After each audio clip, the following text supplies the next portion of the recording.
Niaje, having any questions about Kenyan modeling industry?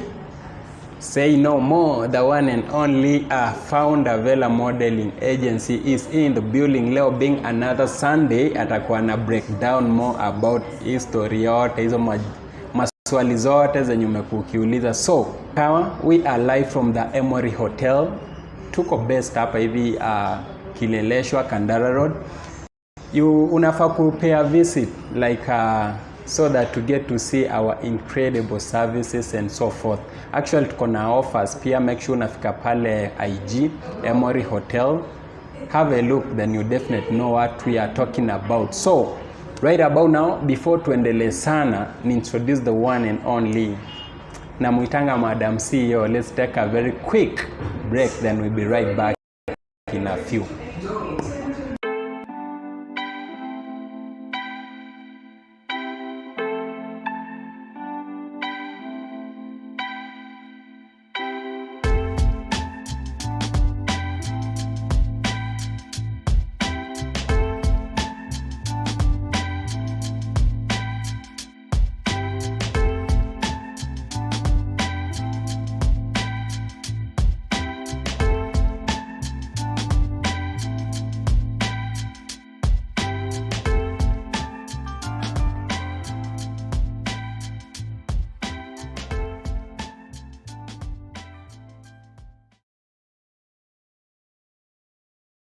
Welcome back. So kando unatujoin, hii ni my make show, na hapa kama kando tuna invite wale like successful leaders like from different backgrounds, so that they get to talk about what they do in a daily basis to make a living. Above all, they get to transform and inspire the youth as well. So today being another Sunday, the one and only founder Vela Modeling Agency ako hapa hivi na anaenda kutushow like imekuanga aje yeye ku manage models and so forth. But in case you don't know, tuna come live each and every Saturday na Sunday 5:30 all the way to 6 hapa hivi kwa YouTube na pia Facebook. So let's get started. Ama aje? Okay, hebu niambie like it's a Sunday by the way. Like nini hilo unachukia about Sundays or something?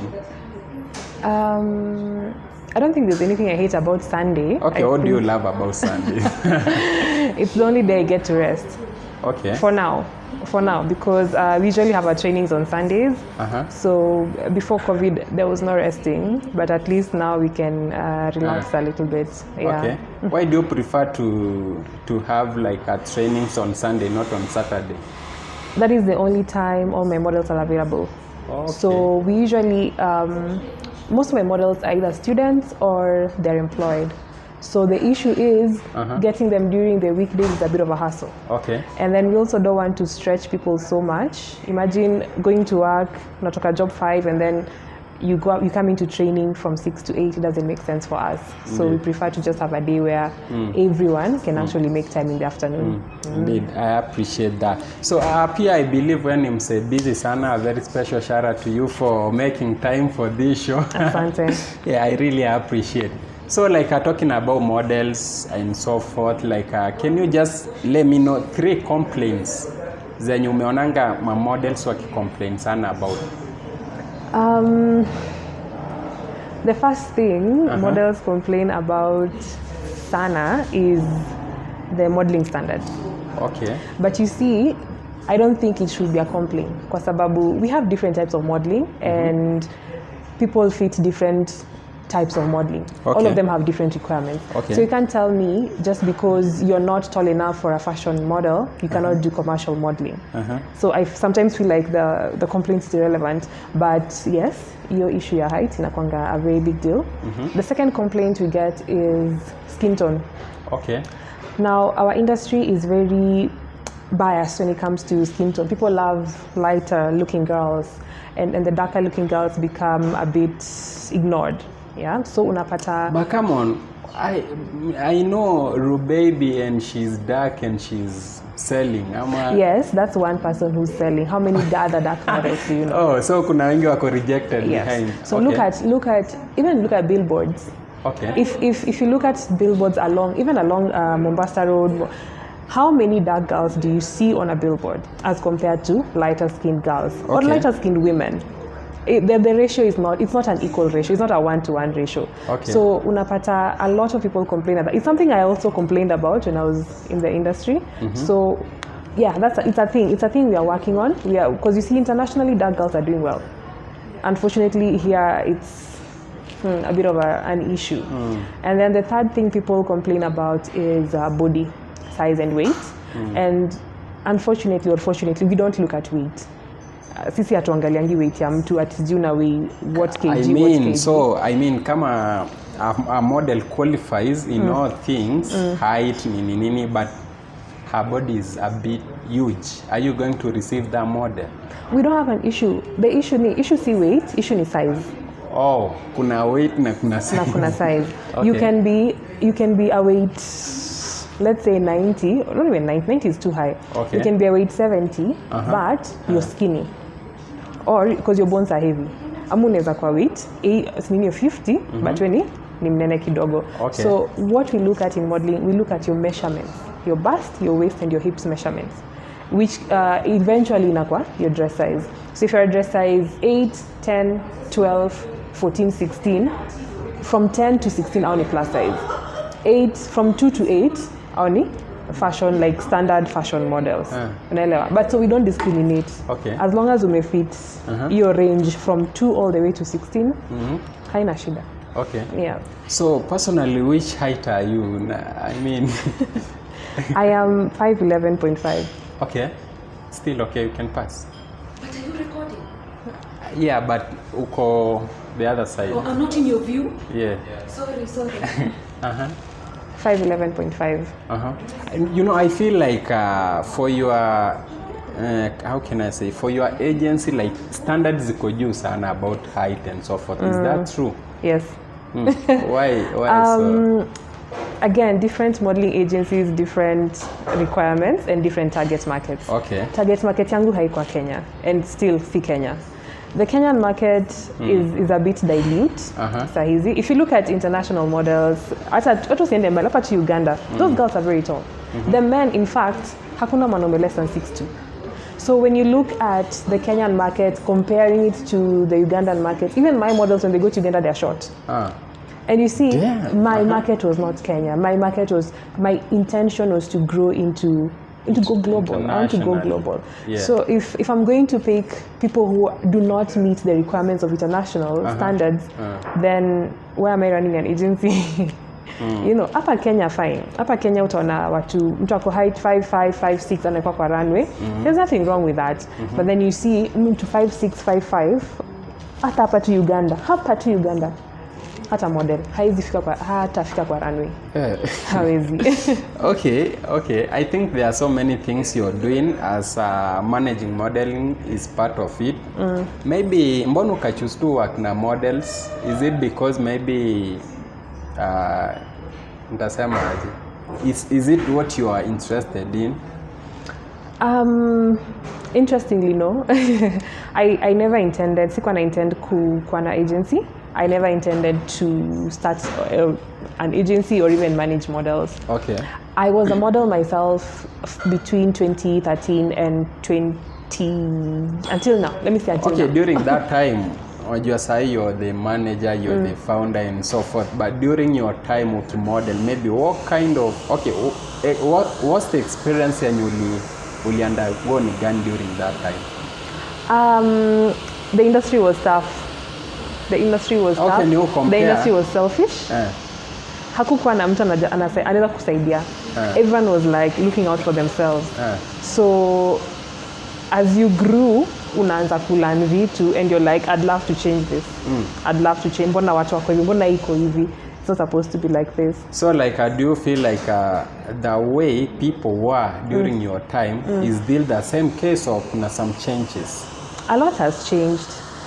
You know, our time, there was, and I think pia ina depend na mahali mtu anaanza. Because for me, naweza sema nilianza from ground zero, kabisa, zero. Okay. So I worked with a lot of people and I thought I was actually working until I met a different group of people when wakanionyesha there's a side of the industry that really appreciates models, that where you're working you feel valued as a model.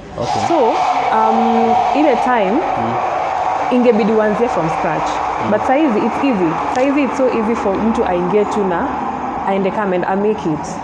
You can even start from working with the creme de la creme, and you just knew, as you had to start from uko chini. From scratch. The unfortunate thing, however, is a lot of jobs zimekufa. We had so many shows. Tulikuwa na Nairobi Fashion Weekend, Nairobi Fashion Market, Naivasha Fashion Weekend, Fafa. Hizo shows zote zilikufa. Hata magazines, True Love, Drum, they used to use models. Nowadays they use celebrities. Couture, I don't know what happened to Couture. As in, vitu zilienda tu zikienda chini. What do you think is the main cause of that? Selfish. People are selfish. Kila mtu unajua, the thing about the industry and what we really try to do is we try to be inclusive. Fine, I have my models who I feel like they actually deserve those opportunities, and that's why if you look at Eve Woman, we've been doing Eve Woman for a very long time. But then it's not only my models in the industry. You know, at the end of the day, kuna watu wengine. So ukijiweka niwe peke yako unataka kufanya show, what happens to the other people? Eventually, hao watu wako pia wataanza kuunderperform because they are sure mimi nitafanya hiyo show. So they don't try, they don't go out of their way. While the other people who are just watching from the sidelines, who will do anything kufanya hiyo show, now they'll bring their best. So unapata funding ikaanza kushuka because mismanagement of funds, people are selfish. Unataka tu models wako ndio kwa runway, nyinyi ndio mfanye show.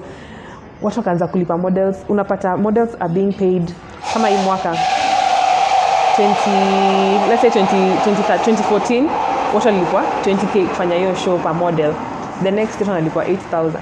Kumaanisha kuna mtu hapa amepocket 12,000. Sure. So hizo vitu ilikuwa tu stories ado watu kwa selfish. Those are things that happened. Okay. Yeah.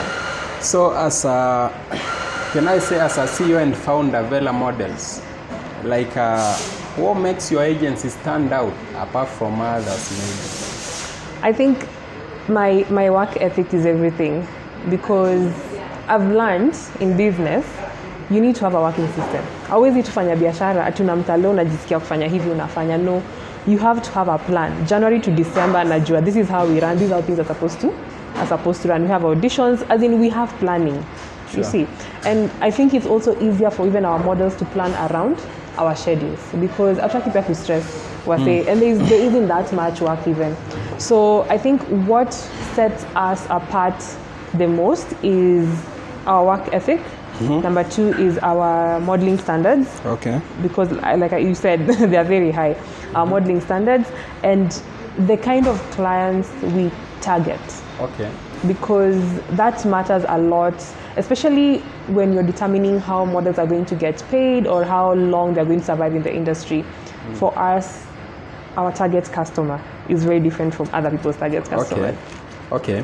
You know, nimekuwa nikifollow like the Mr. and Miss World Kenya, na nilichekiwa update wakasema right now they are looking for Miss World. But Mr. World is going to maintain this year as well. So what's your view on that? I don't the issue with Mr. and Miss World is Mr. World hajaenda. He has not done his due diligence, if I may quote him. He's supposed to travel. When you win the Mr. Crown or the Miss Crown, you're supposed to represent Kenya globally.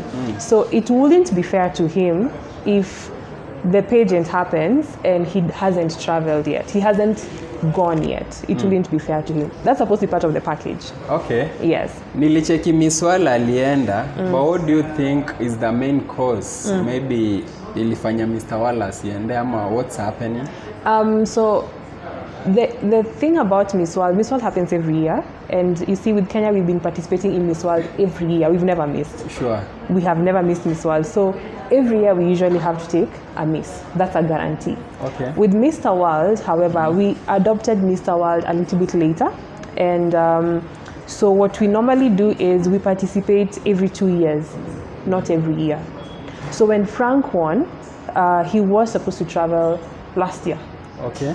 But then there was COVID-19 and the event did not happen. But Miss World still traveled. She traveled in 2019. Okay. Oh yeah. Yes. So last year is the only year we did not do Miss World because of COVID. That is why it has been pushed to this year. Okay. So you see now Frank can either travel this year or next year, depending on how things go. But we usually do Mr. 2 years. So we skip 1 year, we go the next year. Okay. So Frank was supposed to go in 2020. Then we would crown someone this year to go in 2022, not 2021. Yeah. Okay. Yesterday nilikuwa na the outgoing Mr. Jayquat na pia the incoming Mr. University Kenya. Again, alisema like promoters wengi as far as modeling is concerned, like those guys are not trusted. Unacheki? Na you at your level, maybe as the CEO, as the founder, maybe unaweza fit kidogo as a promoter. Do you agree on that? Please define promoter. Promoter aje? As in, unapata mtu ameorganize event ya ma models at the end of the day, maybe okay, amesema labda atawapia 12k each, but at the end of the day maybe the promoter, or yeah, you know what I'm saying, like our parties or pesa or something like that. The issue, and I have models to blame for this, not even the promoters, I have models to blame for this. Okay. Number one, models wanafaa wasome. As in, educate yourself. There are so many things that happen in this industry that people assume, and right now we cannot claim ignorance as a defense, you know. Okay. So don't assume things. If I call you for a job, I will give you a contract and tell you, I'm paying you this much on this day. You know, and I'm telling you exactly what you're doing. You're not just coming there to show up. And a lot of models nowadays don't even ask questions. They're so desperate. Umeambiwa kuja job, usha show up. Umeshow up kufanya nini? Hujui unaenda kufanya nini? Hujui unalipwa ngapi? Hujui unafaa kuja nini? Ushafika. Unaenda tu. Umeenda tu. And then you find, and it's very unfortunate right now. I've had so many cases of ladies who are just being dragged, being sexually abused, and it's not, and I never blame the victim, but I think people need to stop first and think, jiulize, hapa mali naenda, first of all, ni wapi? Nenda kwa hoteli, mbona kuna mtu kwa hoteli kama ni job? Anafaa kwa either kwa ofisi ama admit in a public place. Nowadays there are so many offices people can rent. Sure. Unaelewa? Aya, umefika, unaenda kufanya nini exactly? Unalipwa before utoke kwa nyumba. Je, unaenda kufanya nini? For how long? Unaenda kulipwa how much? Ukifika, ask for a contract. Kama hakuna contract, kuja na yako. You know, because you see, a contract is actionable in court. There is evidence you are supposed to pay me, but haukunilipa. Okay, jobs za kufanya usiku saizi, mnafanya job hadi 9 p.m. Why? Na curfew ni 10. How are you getting home? You know, all those are things you're supposed to ask yourself before you even go for the job. Okay. In other words, unatry kusema lazima kukuwe na hiyo professionalism. Like ma models wako educated, kama lazima wa sign contract before signing into some other deals or something. Okay, so like what's the experience imekuanga maybe kwako as you run your agency, imekuanga gani exactly? I think our worst experience has been clients mwenye anakwambia bring me models. Okay. And then you go do the job, and then on the day they decide they're not willing to honor their contracts. We've also had those cases. Yeah, we've had cases where mmenda mkafanya kazi, but all of a sudden hataki kulipa. We also had those cases, and unfortunately most of the time we don't like taking people to court. As in, for us it's just hiyo ni process mingi sana nini, but when we need to we do. And so unapata mi sipendi, mi na prefer nowadays you pay upfront. Either you pay half before and on the day in the morning before nianze your job you clear your payment, so that tusikwe na mkutano after simu spendi kwa sana na watu. If you're doing business, just tell me this is what you're doing, because me I'll show up. Yeah, so as in we also experience it. You watu kupotana pesa, we also experience it. All right. So sijaona something like being an author maybe on your bio, but nikicheki naona something like book cave. So can you break that down? I have other businesses. Okay, as an entrepreneur. Yes, as an entrepreneur. Now I do have the agency, which is my main business. It's been my business for the past 5 years. Okay. But we've had to diversify a few things. So I also sell books, which and I don't sell books by virtue ati nauza vitabu. I try to nisome kitabu yenyewe, then I recommend it. So if someone wants to buy, or someone is looking for something in a book, naweza kukurecommend kwamba chukua hii, it will answer your questions. So I do sell, yes I do, I'm a book vendor by the way, nauza vitabu, but siuzi vile kila mtu huuza ati these are books, nunua, hapana. I read, I tell you this book inaongea about hii. Kama uko na mtu ananiuliza katika kitabu cha nisaidia na finances zangu, I'll recommend a few. Yeah. So far I think ushasoma. Maybe what's your favorite like a quote from any of the book yenye umepitia? My favorite quote from any of the books. Yep. I think all change is difficult in the beginning, messy in the middle, and beautiful in the end. That is the 5 a.m. Club by Robin Sharma. Okay. Yes. Anyways, what determines the cost of the books that you're selling? Most of the time ni the content. Okay. Of course venye nilipata pia, but most of the time the content, because there are some books that kuna vitabu zingine ndogo, kitabu ni 35-40 pages, but it's a book that will change your life. So I use that to determine the cost of the book, the volume, of course, the buying price, how much I got it for, and of course the market prices. I also don't try to sell way, sipendi kuuza chini sana from the market prices, because also I do sell the books, yes, but saa zingine it's not for profit as much, it's just so that people can develop a reading culture. And eventually I hope to just have a place where, that's why it's called book cafe. It's supposed to be a cafe where people can just come and read books. Okay. So I don't intend in future to sell the books. I intend for you to come in. I'll sell you coffee and then you can read the books for free. Sure. Okay. Yeah. And what will it take you to the like a representation agency? All my models are our brand ambassadors. All our models. Like when you look at our models, look at Bernice, that's a brand ambassador. Look at Chelsea, that's a brand ambassador. Look at Tiffany, that's, as in all of them, they are brand ambassadors. So maybe ulikuwa unavailable leo, nikwambie recommend me someone to come and represent you. Who are you going to recommend? Any of them. I can call, okay, maybe not the 2021 models, but anyone from 2016 to 2019, any of them can come. Okay. All of them have content, all of them, they know how the agency runs, so they probably know what to say. All right. Okay, so ka bado unatuwatch kama Kadhiris, make sure na tuna come live hapa hivi kwa YouTube na FB 5:30 all the way to 6. Right about now tuko live with the one and only Madam Founder, pia CEO. I'm talking about Joanne. Ana manage Vela Modeling Agency. So wale wase mmekwanga mkiuliza maswali mingi about kuingia into modeling and so forth, she is the right person to approach. So badala kwa nakupea social media handles zake, sijui kama namba pia itaweza, but stay tuned to hear more from her.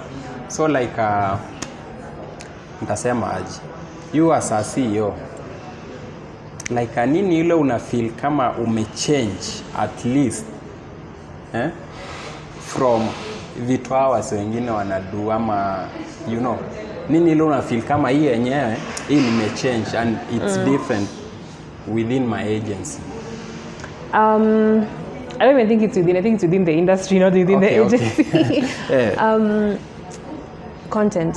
Okay. Unajua kitu nimelan, kitu niliona from kitambo ni watu hawapendi kusaidiana kwa industry.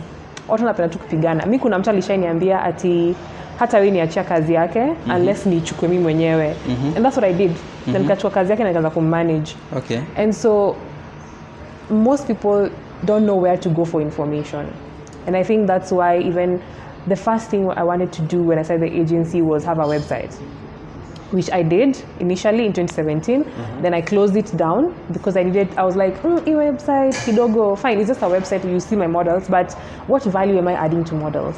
If someone goes to our website, what do they find? They want information, or what are they looking for? So when I redesigned the website last year, I decided to add a few things. We have a blog where I talk about modeling. I talk about how to get signed. I talk about a lot of things on the website. I've made sure we have information on the website. We have working phone lines. Someone told me most agencies in Kenya simu zao hazifanyi. We have working phone lines. We have, at the end of the day, tunajaribu sana to build your professional aura kwa modeling. Watu wengi sana wanakuja kwa industry wakifikiria models kazi ni kurukaruka tu kwenda events. No. There is a professional and a business side to it. There's a way in which you're supposed to carry yourself. There's a way you're supposed to talk, present yourself. Hizo vitu. And so tunajaribu sana to make sure that models wanajua, they learn these things from the onset. From the moment unaingia uko ukijua, it's hard work. Sitaenda tu nikae niseme, mimi niko kwa agency, haikusaidii. Haikusaidii. So that's what I try to do. I try to make sure I have content for models. So in other words, my models work, at least they have a clue or they know how to write their profiles and so forth na vitu kai hizo na ku-approach different that's clients. Right. Yeah. Okay. All right. So like nilikuwa nasema before tumalize like as a CEO like una feel ni kama ni nini bado watu hawajui about Vela Modeling Agency na ungependa wajue sahi? Ni nini watu hawajui? I don't think kuna kitu. I don't think there's one thing they don't know. Velo Models is run by one person. And that is you. Everything, most of the things.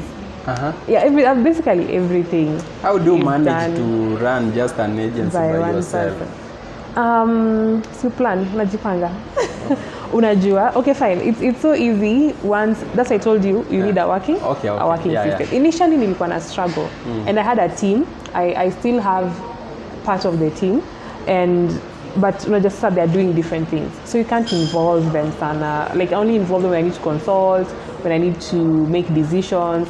But ile kurun day to day, I do it myself because I know najua ni January tunafanya audition, najipanga for audition your month. Najua February tunafanya Polaroid shoot, najipanga for shoot your month. As in nimeipanga in such a way that ni rahisi.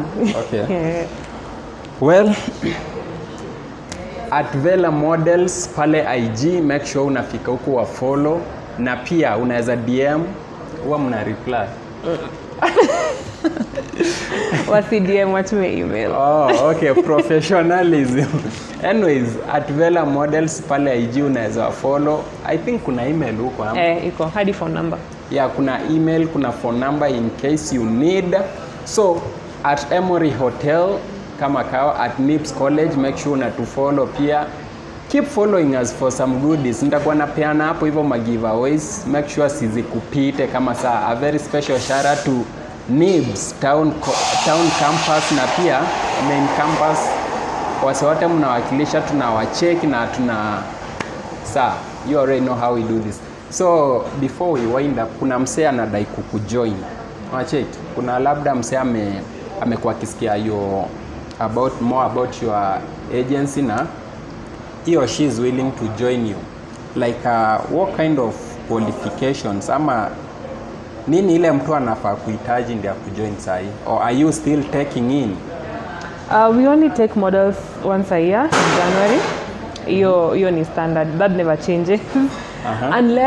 Unless you're very good and nikutane na wewe.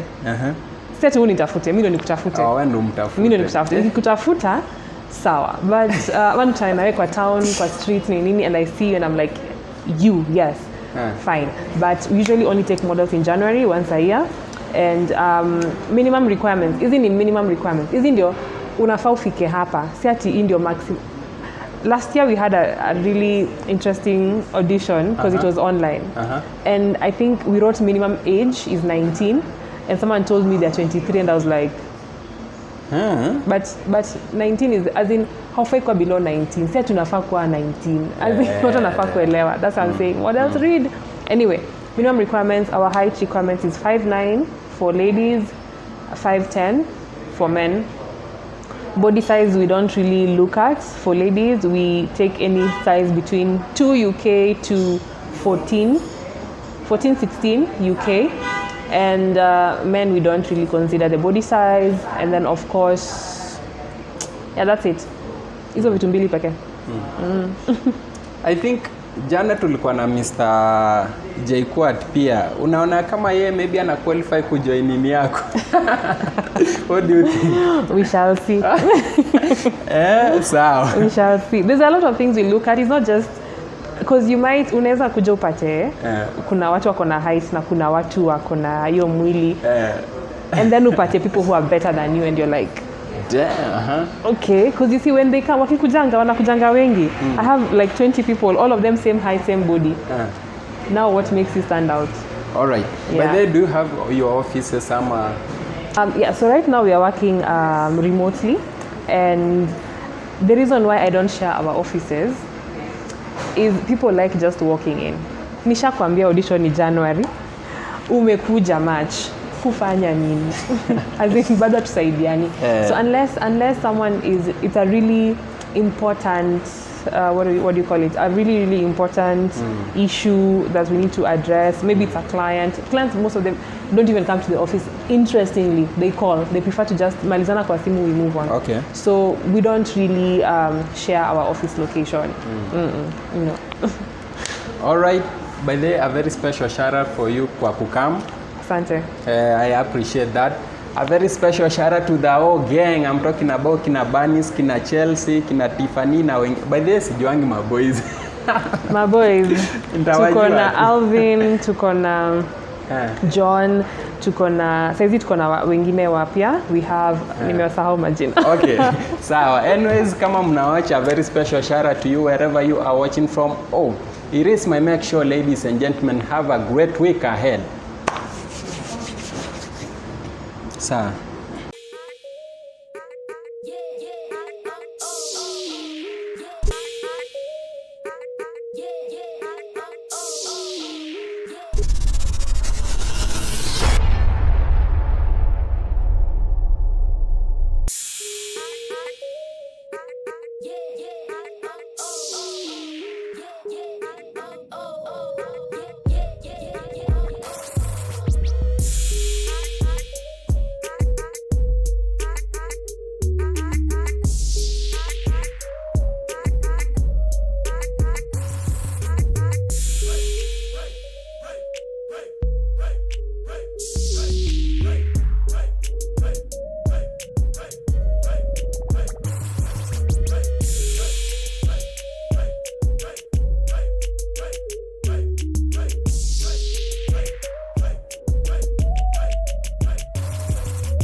oh, oh.